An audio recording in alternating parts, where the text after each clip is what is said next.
Hi, everybody. This is a really empty pavilion. I hope some people come and sit down, even if it's just to get some shade. Um, I'm here to talk with the author of this book, Neha Dixit. The book is called The Many Lives of Syeda. It's a really good book. I encourage you all to explore it, read it. If you're an Indian interested in contemporary India, this is an incredibly good book to read.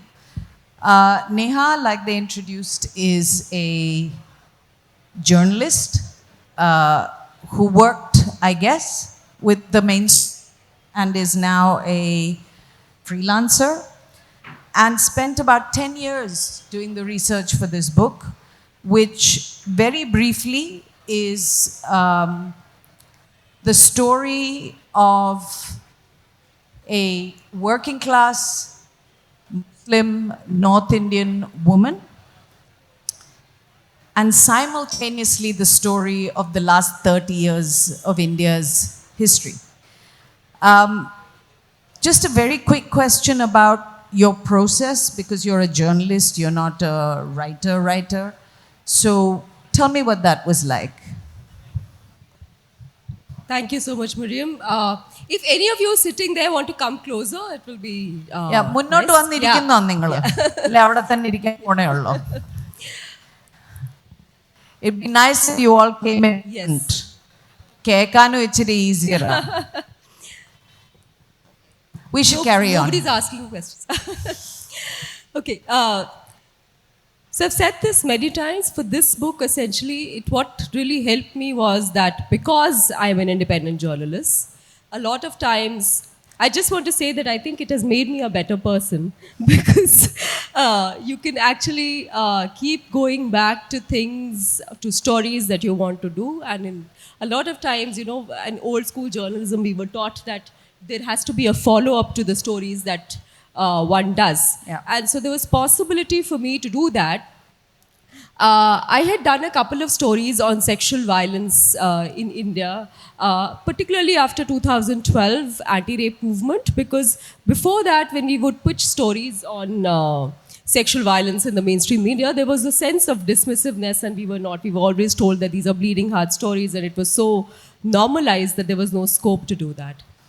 So I had done a story on a number of sexual violence cases during the Muzaffarnagar riots in 2013. Muzaffarnagar and Shamli are two districts in North India in West UP. And there were almost 100,000 people were displaced in that riot. It was just a few months before the 2014 general elections. So that also played a big part in BJP getting a significant number of seats in the Lok Sabha 2014 elections. There were a number of sexual violence cases, almost 100. And out of those 100 cases, only 7 women had gone ahead and filed cases against the people who were accused. And I had also reported around that, and I realized that once they filed those cases, they had to go back and work in the fields of the same people who were accused in the case. So essentially, I realized that even my reporting was very episodic in nature, and that's why I started started going to a lot of working class areas in Delhi, because Delhi has a huge small and medium industrial setup. And that's when I started meeting Syeda and many other women mentioned in the book. Yep. And one realized that my reporting, even in mainstream news organizations, when you go and you tell them, there has to be, when you say there has to be more reporting around gender, they said, yeah, we do a lot of stories on gender. But what is it exactly that you do is stories on sexual violence and maybe maternal mortality rate or something like that, and maybe now on period leave, and that's that. So there is, I realized that a lot of political reporting also that I wanted to do had a very significant, important gender aspect to it.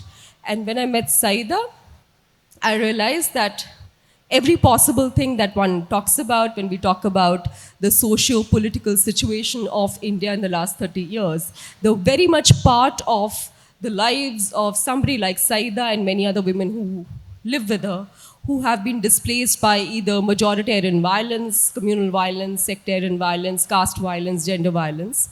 And that is just one episode in their life. But what happens before and after is something that I wanted to look at. So that's how I could spend so much time and report on whatever happened in our life since then. So, one of the things about Syeda that's really interesting is contrary to the way we see working class Muslim women in North India, Syeda is the breadwinner in this family. She has a husband, he is perfectly able, but he doesn't do what she does. She brings up her family. She has 3 children. She provides the money to put food on the table, to put a shelter over their heads, right? And in that, she breaks a stereotype, because the stereotype is Muslim woman must be kept locked up at home, she doesn't do anything. But she's the one. She does almost 50 different jobs in her very young life. And she becomes an expert in so many different things. I mean, I'm so impressed with Syeda, except she is invisible, right? Because I remember hearing an interview of yours where you talked about when you worked in the news channels, suddenly one day the news editors came in and said, Acha, no more sad stories, no more stories about working class people, no more stories about ordinary Indians. Because the advertisers who are advertising their fancy cars or their fancy kitchens don't want stories about those kind of Indians. They want rich Indians to be happy when they watch news. And so a whole population in our country has been invisibilized.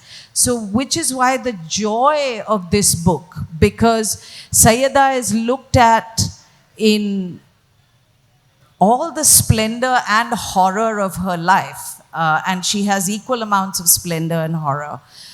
I want to ask more about Syeda, the person, right? What's she like as a personality? Because some of it comes through, but a lot of it still is about how she wakes up every morning and earns a living. What is she like as a person? For those of you who don't know what the book is about Syeda, who was essentially a weaver in Banaras. And after the Babri Masjid demolition, her loom was burnt down by the PAC. That's when she had to move to Delhi. And since she moved to Delhi, in the next 30 years, she did 50 jobs. And like Miriam was talking about, those jobs included, making helmet parts to pressure cooker parts, to packaging, cleaning and packaging almonds and walnut, making door hinges, making tea strainers, packaging stationery, making election campaign material, embroidering motifs on garments, stitching footballs, making your masks that are sold on traffic signals, packaging stationery, all your festival goodies. So the list is endless. And all this while she did these jobs, this work is essentially called piece rate work. The workers are called home-based workers technically. So most of the women in India are employed in the agricultural sector. But after agricultural sector, the work that they do is this piece rate work. And in spite of doing this work for 12 to 16 hours every day, Syeda and many women like her never managed to make more than 1/5 of the daily wage, because they are technically not counted as workers. And even until as late as 2008, when their work started getting acknowledged, there hasn't been any consistent effort to even acknowledge that these are the women who work. Now, Syeda, in this case, this aspect about work, when I started going to a number of these places in Delhi, in these smaller and smaller manufacturing units, when you talk to women and you ask them, are you a worker? And they say, no, I'm not a worker. And then you have to point out and you say, no, you are stitching these footballs and you are rolling these agarbattis. And then they say that, no, this is just to buy grocery for today and to buy milk for today. So there are a couple of aspects to it, and which is why, when each time there's a report saying the labor force participation for women is going down in India, and it's a little hard to believe because wherever you look, women are working. Yep. So how is this? There is no correlation, and you realize that the women who are workers do not acknowledge that they are workers because they are so conditioned to think of their work as something that needs to be unpaid. We are so conditioned to doing unpaid work or anything that comes our way to make ends meet that you don't acknowledge that you're a worker, then you don't demand better wages, and so then the state also has a patriarchal attitude towards you, and so you do not get that. So Syeda in this case, when I was speaking to all the women, Syeda was one of the few women who said, I work. I go to the almond factory and I stay there for 12 to 16 hours a day. I clean the almonds, which go back to California and North America. And I am not paid enough. So that is how Syeda is. And so Syeda was more upfront compared to many other women. And one realized that the point where I met her in 2014, she had gone through a phase where she would not talk about her, and then something happened which made her again more vocal and more sort of forthright in what she wanted to convey. So Syeda is that way very... she was known to be a chatterbox when she lived in Banaras as a weaver. And then she told me when she came to Delhi, she didn't feel like speaking at all because the language was not familiar. She didn't have friends. She was really, really interested in films. And at one point she told me that she wanted to get married to, her only condition to get married was that the person she's getting married to should be interested in films, because she had just seen Tezab and Ek Do Teen with Madhuri Dixit in it. And her husband Akmal used to fashion himself after Amitabh Bachchan. So that is why. And when she moved to Delhi, there was not enough money ever for a long, long time to go to a cinema hall and watch a film. And for a person who decided to marry a person who's interested in films, named her second son after Salman Khan, and is fully invested in this world, is now is not able to watch a film. So there was a phase in her life when she was constantly struggling till they went to watch a film called Jani Dushman. I don't know if you've heard of it. It's an ensemble with a really, really weird storyline where a person is a shape-shifting serpent who changes into a motorcycle and then becomes a man who fights 18 people. So that's the film she watched, and then something happened. So that's the person Syeda is. And the other thing she said, while I was working on this for 9 years, she used to go around, each time I would meet her, she would tell other workers, "Ye mujh pe kitab likh rahi hai, she's writing a book on me." And then the other workers will be like, why are you writing a book on her? But Syeda was so kicked about it, and she had so much to say, which is why, this is what Syeda is, and that's why it happened. So there's a part in the book, I'm trying to remember which one of the jobs she was doing. I think maybe it was when she was working in a card factory. And you describe how she went to work, reasonably decent pay or more than she'd been earning before that. She would come back home at a reasonably decent hour. She could maybe have a couple of hours of watching television. There was enough food on the table. And you describe it as she was living the life of a man. And I thought that was really interesting, because men go out to work, they come back and they can put their feet up because there's somebody at home to look after things, right? But Syeda was doing both. And yet, because she got paid just a little bit more and was treated just a little bit better, she felt like she was living the life of a man, which in some sense means, I'm guessing, some liberation and some autonomy and some agency? Let me turn this around and explain in the sense that, a lot of people now understand, post-COVID, people understand work from home. Syeda and many women have been home-based workers forever. Who are home-based workers? Basically, they are paid per piece. So per 12 dozen pieces, per 144 pieces of things they prepare, that's how they are paid. And most of the time, they get the raw material and they have to do it at home, or they have to do in a dingy basement in a subcontractor's house, which they call factory. And Syeda gets very irritated because when the activists come, they say, "Oh, that's a sweatshop." And Syeda gets really irritated and said, "No, that's a factory. Don't you dare call it a sweatshop." So all of those contradictions sort of remain. The fact that the ability to step out of the house and go into a public space and be relieved of all the burden and be relieved of all the, what we say, mental load. Yeah. That in itself is so important for women, and especially women, but everybody around us. And so that's why when Syeda at one point she gets a job in a wedding card factory, so she starts taking the bus. She had never taken a bus before that, and she realizes that she had packed some food. And in Delhi, in the DTC buses, if the person is standing, so you give your bag to the person who has a seat. So Syeda had given her bag to someone where once her stop came and she had to get down, the food had leaked because she had packed dal and roti. And that's when she realized, when you go out and work, you have to pack, in your tiffin, you have to pack things which are dry. Dry. So that's like something really simple, but it says so much about stepping into the outside world. So that's why essentially it was really, really important for her to get a break from that mental load, which was also very important. There's another person in the book who's became Syeda's very close friend. Her name is Nisha Radio Wali. She got the name Radio Wali because she used to work in the electronics factory in the 70s in Noida. There were all these factories that were set up, and they would look for adolescent girls with nimble fingers to be able to make those things. That's why she was called Radio Wali. Yeah. And Radio Wali has a bit of money. She's single, but she's also a supervisor, so she has her own space. And soon enough, a lot of women start coming and saying, I have just come here to take a 20-minute nap, which I can't do at home, because the moment you take a nap at home, people start asking, oh, where is this, where is that? Or to be able to watch TV at Radio Wali's place, where they see this ad for Fair and Lovely, which is telling how if you put Fair and Lovely, husbands start paying attention to you.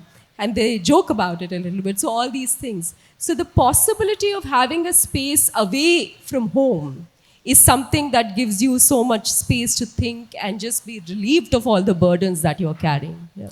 And maybe also get a sense of your own identity outside of that of mother, wife, provider, all of those things, right? How much time do we? Okay, I'm not opening this session to questions. I'm sorry, but I have too many questions to ask Neha. So, Syeda had 3 children, 2 sons and a daughter. The sons, had interesting lives, but I want to speak about her daughter because I was taken by what kind of young woman she's become. Unlike her mother, she is determined to get an education because she sees that as a way out of her poverty. Unlike her mother, she is not listening to anybody else. She is only going to do what she wants to do. And she does. But there's a certain sense of hardness about her that I noticed that you never had in a young Syeda. Young Syeda in the weaver community in Banaras was a very happy, film-loving, liking to dress girl. Whereas Reshma is very different. Tell me about them and their relationship and about Reshma. So Syeda has 3 children, Shahzeb, Salman and Reshma. So initially when I used to go and meet Syeda, Reshma was very distant and would not talk to me till one day Reshma was like, oh, you're very impressed with my mother. Let me just come, I'll tell you what she's like. And I'm going to expose my mother to you because you were very impressed with her. And that's when Reshma opened up, because Reshma was, between Shahzeb, Salman and Reshma, Reshma was the only person who managed to finish school. She went to college. She was the only person, while Syeda was doing these 50 jobs, working 16 hours a day. Reshma was constantly assisting Syeda. But, Syeda did not have a big enough heart to ever acknowledge the fact that it is my daughter who helps me and who does this. And which is what Reshma keeps coming back to. And then becomes determined that I am not going to be like my mother, which is a classic sort of complex mother-daughter set up in a North Indian dysfunctional family. Like these things are there and we never speak about it. And Reshma is like, I'll not be like my mother, so she does home-based work, but I'm going to work in a mall. And so Reshma finds a job in a Delhi mall as a bathroom attendant. And there are all these things that she observes. For example, that's the time when demonetization happened. So at home, she's saying that how home-based workers are not getting enough jobs. So they're pasting bindis. So all the bindi packets that you see, the bindis are pasted manually. Every individual bindi has to be pasted. So this is the work Syeda was doing, and they were really struggling because of demonetization, because informal work in India is heavily driven by cash. And so people were cooking once a day to save on fuel. People were having potatoes and rice, not able to have enough food. And then she goes to work in a mall and she sees that there are all these people trying to get rid of the cash that they have. So she sees that disparity. Or the fact that, Reshma once said that my mother, even when she earned very less, she would make sure that she buys birthday cake for my brothers. But for me, she would only make halwa. And so these are like small things, but the fact that there is no acknowledgement of this person who's literally sort of been in this supporting role throughout her life. And Syeda does not appreciate that. And even when, because of no spoilers, I won't give spoilers, but both the sons at some point are not with Syeda. And it is Reshma who starts working in a mall. She takes up the responsibility for her parents. She's running the house. And still there is no acknowledgement. And Syeda still keeps thinking about her sons. Or the fact, that, we keep talking about it. In the last 10 years, we've spoken about majoritarianism in India. We've spoken about pluralism. But the fact that Reshma has many times, and the book also have mentioned, many times, and many other people around her say this, that the pluralism question or the majoritarianism question in India, if it does not marry itself with caste, class, gender, it is going to be extremely elite, which we see now. Increasingly, we see people coming together and talking about majoritarianism, but not enough to talk about the kind of wages people are getting. And if people are struggling on a daily basis to survive, obviously there's no mental space or the possibility or the opportunity to join in this quote-unquote larger fight. And so Reshma also, because Syeda was displaced after the Babri Masjid demolition, and in 2019, when there is this Ram Mandir judgment comes in, Reshma is very indifferent. And she says, anyway, it's not like the mosque is going to let me come in.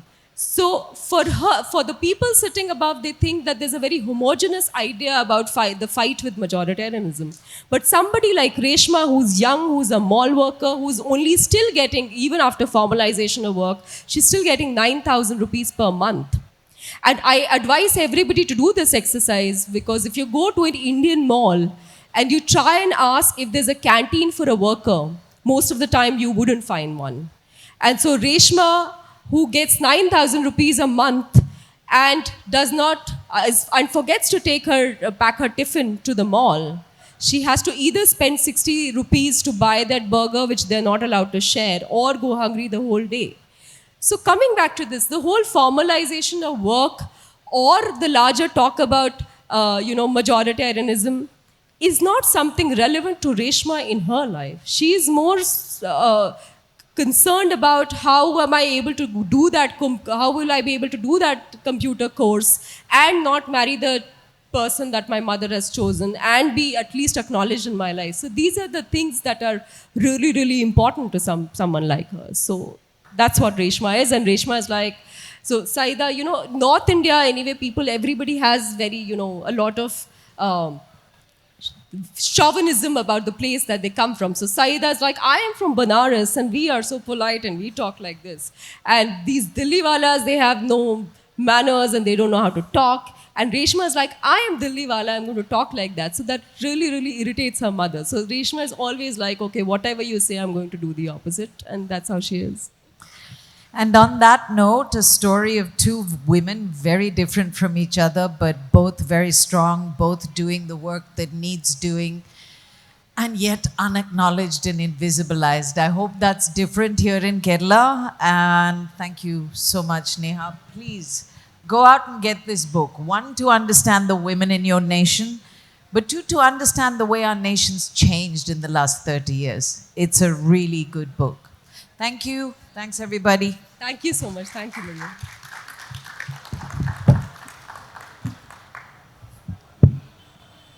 Thank you. Neha Dixit and